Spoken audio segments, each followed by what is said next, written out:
এটা হলো নিজগাঁও গ্রামের থেকে ছেড়ে আসা যে নতুন হাটি হয়েছে, এই হাটির একটা মসজিদ।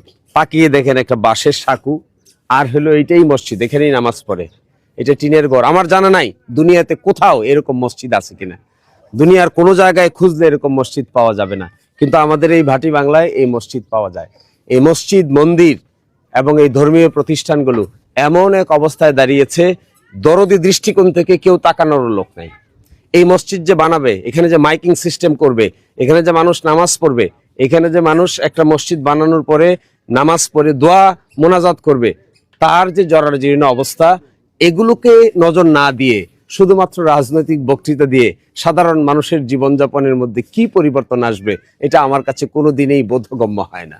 আমরা একজন আছি আরেকজনের কাছে শহরে বসে রাজনীতির খেলা খেলতে, কে কাকে দোষ দিব, কে কাকে গুণ করব, কে কাকে উপরে তুলবো, কে কাকে নিচে নামাবো, এগুলো হয়ে গেছে রাজনীতির কেন্দ্রবিন্দু।